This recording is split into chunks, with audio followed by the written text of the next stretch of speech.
não parar, não precipitar e não retroceder. Então dizer para esse cara, sabe quando nós vamos parar? Nunca. Nunca na sua porca vida. Né?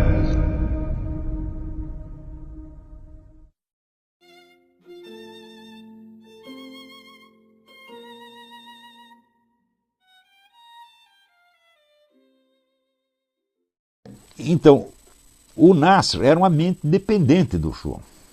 Depois que a Tariq acabou, dizem que surgiu uma nova Tariq, que ele é o chefe, é o líder da Tariq, e um outro setor seguiu um outro cara. Então,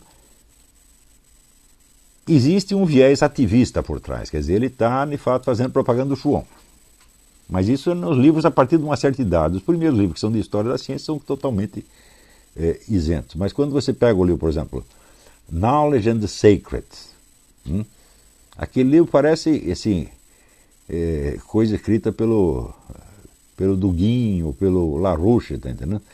Mostra toda a história das ideias, tudo convergindo para a pessoa de quem? Do Fritjof Schuon. Isso não existe. Né? É o Hegel, a história culmina comigo. No começo Deus fez isso aí, a terra, e daí veio eu. Então o Nasser, no fim veio eu, o Nasser era muito modesto. Veio o João. Né? Então, as histórias contadas assim, elas são sempre mais ideológicas do que coisa séria. Tá vendo? Então, existe um elemento de distorção ideológica, mas, ao mesmo tempo, as exposições dele sobre o sufismo, sobre o esoterismo islâmico, são bastante fiéis. E existe um livro, sobretudo, que eu considero total propaganda ideológica, que é o livro do Ideals and Realities of Islam, onde ele descreve a civilização ocidental moderna pelo seu aspecto factual mais deprimente e descreve a civilização islâmica pelos seus belos ideais. Eu digo, mas no ideal, né, até Al Capone pode ser melhor do que Santa Teresinha do Menino Jesus, tá entendendo? Se vai pegar a realidade de um e o ideal do outro, o cara do ideal sempre sai ganhando.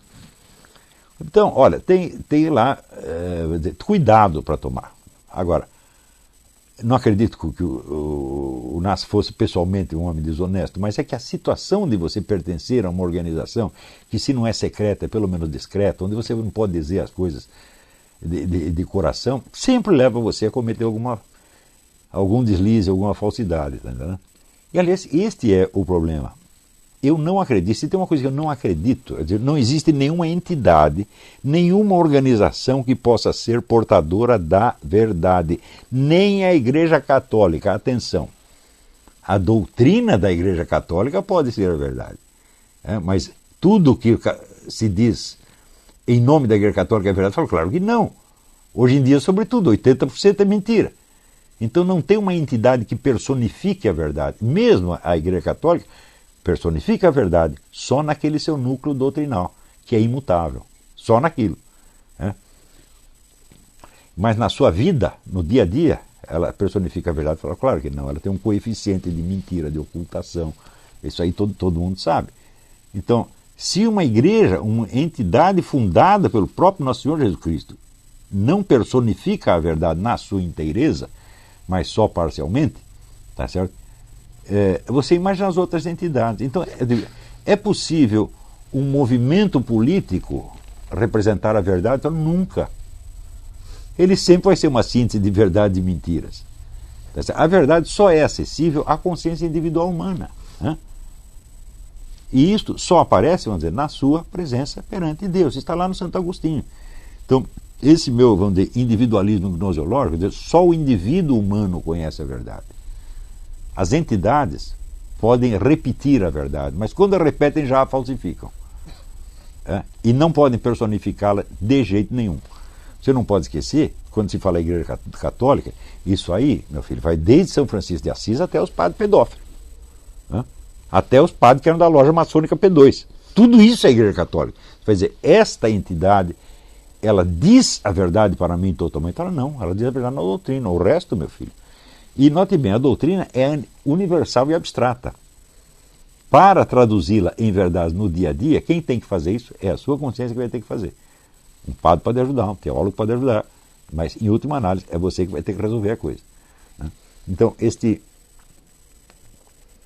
eu não deixo de achar que toda esta crise, esta quase que desmoralização da Igreja Católica pode ser muito útil, porque tira das pessoas um suporte institucional. Suporte institucional que Nosso Senhor Jesus Cristo não tinha, que os apóstolos não tinham, que os cristãos não tiveram durante muito tempo, estavam todo no mato sem cachorro. Quer dizer, você ser cristão era uma desmoralização, todo mundo te desprezava, todo mundo te perseguia. Tá certo? Então, a perspectiva desse sujeito é bem diferente daquela do indivíduo que vive numa situação onde a Igreja Católica domina a situação e onde pertencer a ela já é ter uma boa figura perante a sociedade. E isso esse privilégio nos foi retirado. Tá certo? E isto pode, vamos dizer, fazer com que surjam, né, forças espontâneas que tragam uma renovação do catolicismo, do cristianismo católico. Né? Eu acho que é o que nós mesmos estamos fazendo aqui. Nós não temos autoridade nenhuma, nós não somos teólogos, nós não somos bispo, não somos cardeal, não somos coisa nenhuma, e os cardeais às vezes descem o cacete na gente, né? Mas é uma força espontânea que se levantou, é o fenômeno que surge no século XX do apostolado leigo, né? Onde você procura, cadê o pensamento católico? Fala, bom, está mais nos leigos do que nos teólogos. Né? Bom,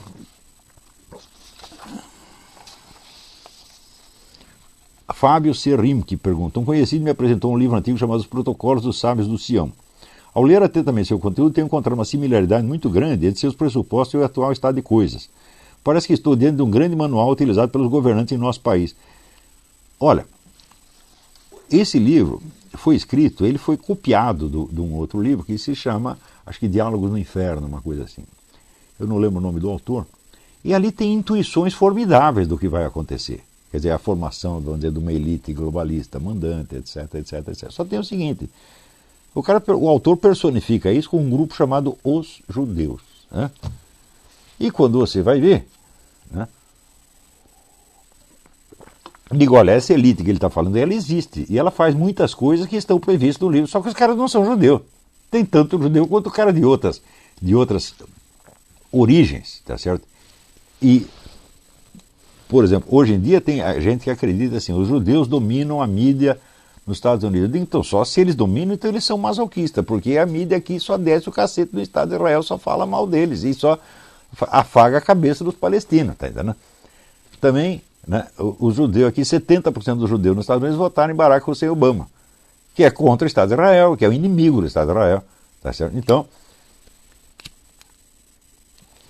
esse livro pode ser muito útil para estimular a sua imaginação. Ele não traz verdades factuais, mas ele traz esquemas que se parecem com a realidade. Então, como matriz de analogias, é muito bom. Tá certo? Mas você não pode materializar o agente nesta ou naquela comunidade. Onde você lê os judeus, entre aspas, você pensa assim, comunidade globalista internacional. Que tem judeu, tem católico, tem protestante, tem maçom, tem tudo misturado. Tá certo? Então, também esses repertórios e a literatura antijudaica que existe, às vezes é uma coisa muito impressionante. Por quê? Porque as pessoas passam um ano juntando fatos, este fato, mais aquele fato, mais aquele fato, mais aquele fato, mais aquele fato, mais aquele fato, e no fim dá uma impressão de que os judeus estão aí fazendo uma conspiração mesmo. Eu digo, bom, você pode até acreditar nisso até o momento em que você começa a procurar fatos que desmintam isso. Tá? E daí você os encontra também. Tá entendendo? Então, falta isso. Quer dizer, nenhuma acumulação de fatos prova coisíssima nenhuma. Isso aí mas desde o tempo de Aristóteles já se sabe que o método científico é confrontação de hipóteses, não é empilhamento de fatos.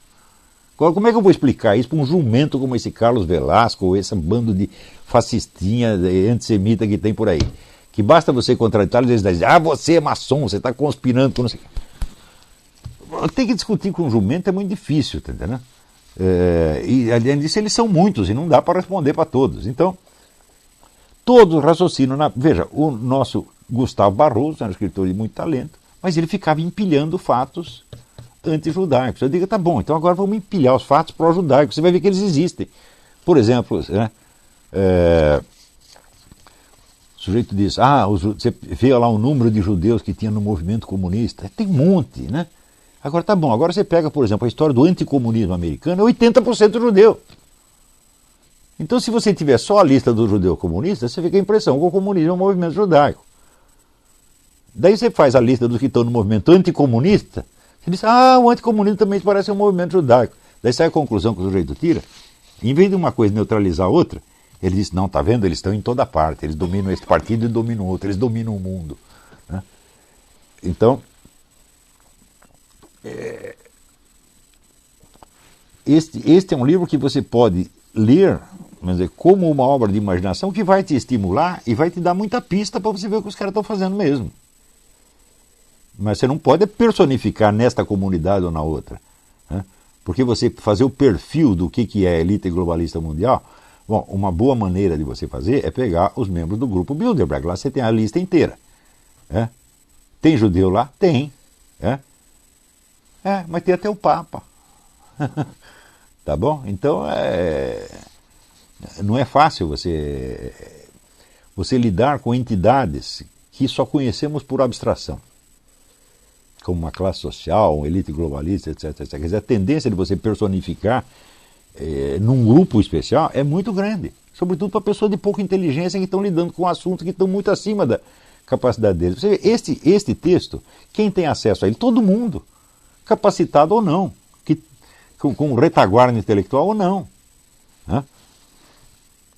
Agora, não é uma leitura prioritária e, sobretudo, eu não acho que seja uma leitura para principiante. Quer dizer, se você não tem uma boa retaguarda de estudos históricos, você não faz o seguinte teste. Tem algum acontecimento histórico cuja veracidade você já pesquisou pelo método científico, confrontando hipóteses e pesando todas as hipóteses? Se você nunca fez isso nenhuma vez, não se aventure com o protocolo do Sábio do Sião, que é uma questão que é um abacaxi.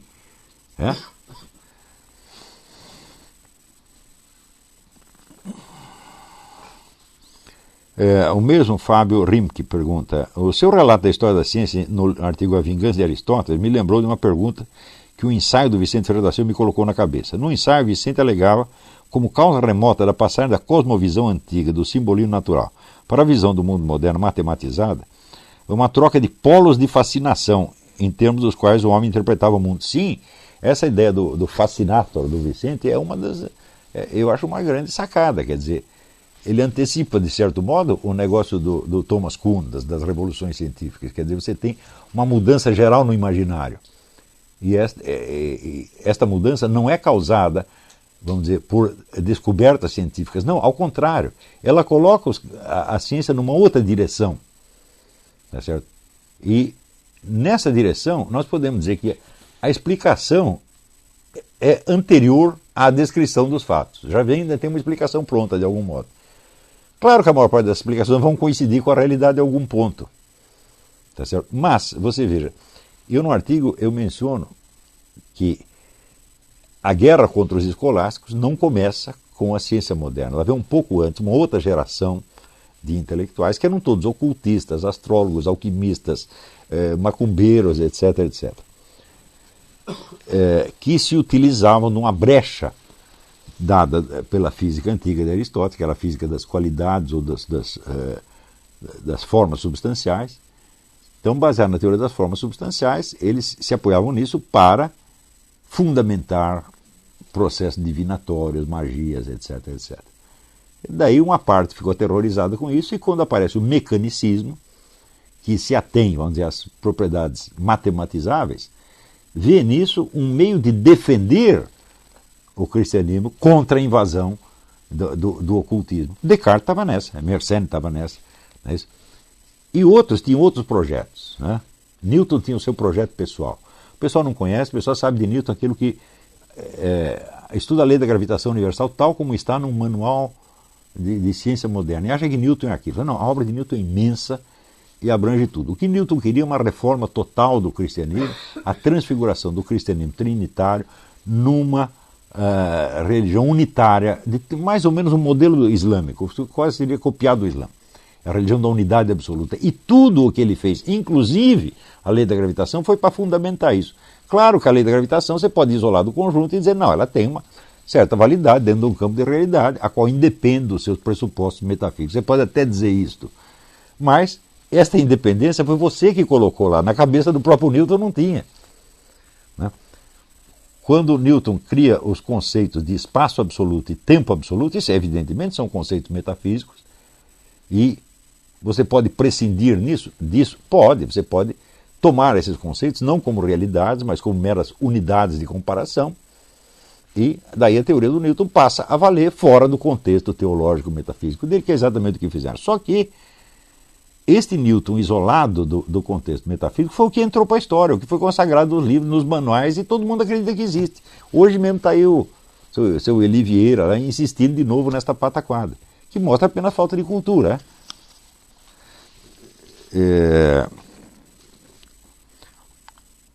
Mas essa ideia do fascinator, você pode dizer, bom, o fascinator é como se fosse uma nova episteme, para usar o termo do Michel Foucault. Quer dizer, um novo quadro interpretativo, perceptivo, e tudo passa a ser visto dentro desse novo quadro. Né?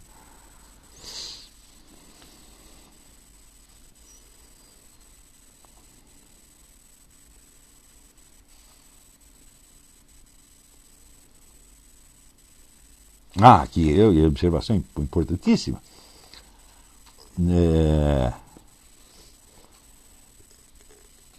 Daí ele passa a criticar, que o Fábio começa a criticar a visão que o Vicente tinha, né? E essa crítica está certa.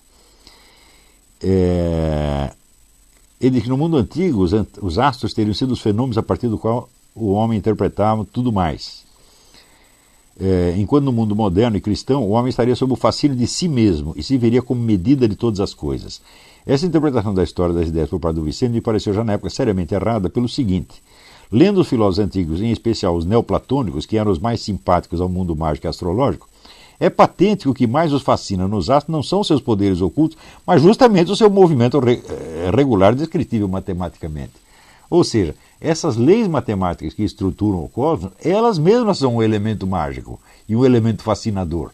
Tá certo? E elas, vamos dizer, elas voltam para substituir o mundo da magia, mas elas têm a sua própria magia. Eu acredito seriamente, e hoje a história comprova isso, que a revolução científica do século XVI e XVII não pode ser compreendida fora do seu contexto ocultista, maçônico, etc, etc.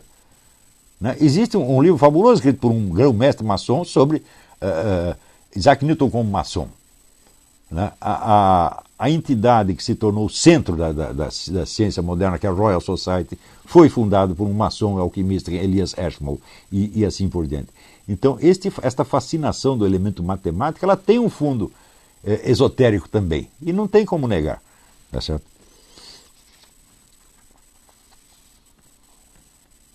Então, fiquei com a pergunta: pondo entre parênteses a hipótese de Vicente Ferreira da Silva de que o homem está sempre sujeito a alguma fascinação primordial, não é correto dizer que o sucesso da descrição matemática da natureza não nos deixou, em certo sentido, mais fascinados pelo modo de ser dos corpos celestes do que a astrologia incorporada na física antiga? Sem sombra de dúvida, Fábio. Quer dizer, a magia da matematização criou um mundo paralelo. Você lê o livro do Edmund Husserl, A Crise das Ciências Europeias, e você vai ver que esse mundo matematizado, ele se superpõe ao mundo dos objetos sensíveis. E pior, esse é um mundo no qual não existe nenhum objeto real. Existem apenas aspectos separados que são matematizados. Quer dizer, não é a matemática das formas substanciais, como eu sugeri na primeira parte da aula. Não, é a matemática de aspectos, onde, portanto, não há nenhum objeto real. Você só tem aspectos abstraídos.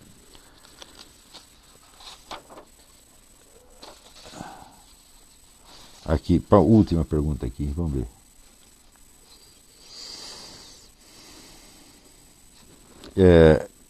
André Tadei, muito obrigado pelo curso, Olavo. Você critica bastante as faculdades, principalmente as brasileiras, então seria vantagem fazê-las na busca da verdade? Eu faço faculdade de filosofia, não consigo considerar aquilo como ensino de filosofia, e não aguento mais aqueles professores dando pedaços de texto e aquelas explicações miúdas. Se não ler os pedaços de texto, não seguir suas regrinhas, era repetir de ano. Mas esse aqui é o problema. Para passar por uma coisa dessa, né, pensa assim: quando meus filhos eram pequenos, eles perguntavam: pai, por que eu tenho que ir na escola? Eu digo: existe só um motivo para você ir para a escola, meu filho. Se você não for, eles me prendem. Então você vai para lá, você vai fazer este favor ao seu velho pai, que eu trabalhei que nem um camelo para sustentar você, tá certo? Para você ter sua mamadeira, sua papinha da Nestlé, seu sorvete, etc, etc. Então agora você vai fazer esse sacrifício por mim. Você vai lá e aguenta aqueles idiotas, 5 horas por dia, tá certo? Eu sei que é um vexame, mas o motivo é só este. Veja, Outra vez, a Fundação Odebrecht, para a qual eu estava trabalhando, estava querendo lançar uma campanha para que a população exigisse o melhor ensino para os seus filhos, né? E eu disse, bom, mas então, se você quer isso, você primeiro vai ter que inserir na vida nacional, na cultura nacional, o amor ao conhecimento. Porque quando eles dizem que eles querem o melhor ensino, eles não querem o melhor ensino, eles querem o melhor diploma. Né? Porque a escola não é, no Brasil, um meio de ascensão social, isso é mentira. De milhões de pessoas que têm os mesmos cursos, quantos sobem na vida? 1 ou 2. Então, a escola é o seguinte, o seu diploma não te garante ascensão na vida, mas a falta dele pode atrapalhar.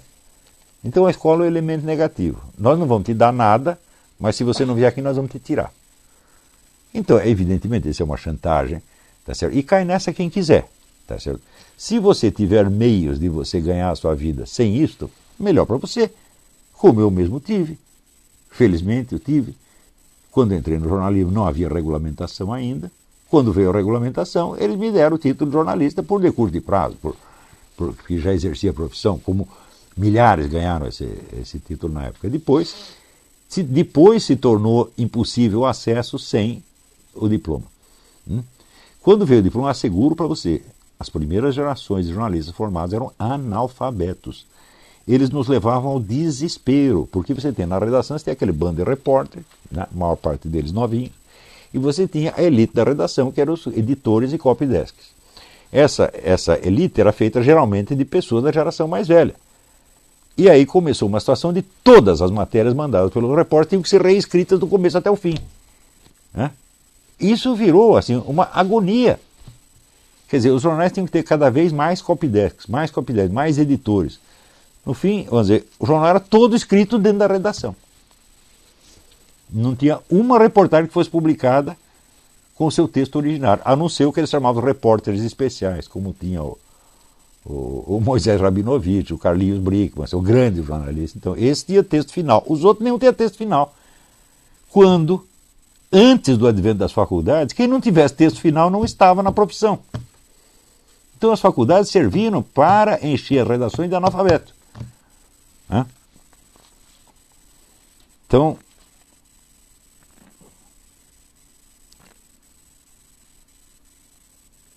qual a dificuldade de um caminho ao conhecimento verdadeiro sem a vida acadêmica? Ao contrário, não há dificuldade alguma. Difícil é com a vida acadêmica.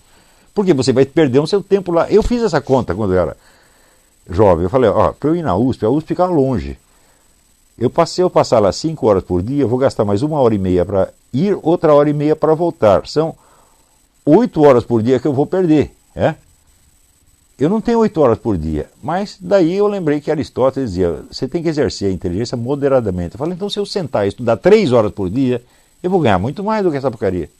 Além do mais, na faculdade, 80% da atividade eram assembleias estudantis, eram greves, eram fofocas, eram surubas nos apartamentos do CUSP. Então eu falei, bom, isso é muito dispersante, meu filho. Então é melhor você ficar em casa e estudar, e se você tiver a sorte de encontrar pessoas que o ajudem, como eu encontrei sempre, eu encontrei quem me aconselhasse, você acaba abrindo seu caminho sozinho. Claro que daí vai aparecer um monte de analfabeto diplomado e querer boicotar você, mas isso lá é problema, nós temos medo dessa gente. Então, bom, eu acho que por hoje é só. Então, repito, eu só estou me comunicando com o pessoal do Facebook através da minha fanpage. Todas as outras páginas são fakes ou foram abandonadas. Então, o que quer que você vira em outro lugar, ou foi alguém que reproduziu, ou é sacanagem, ou é falsificação, alguma coisa. É só através da minha fanpage que eu estou falando.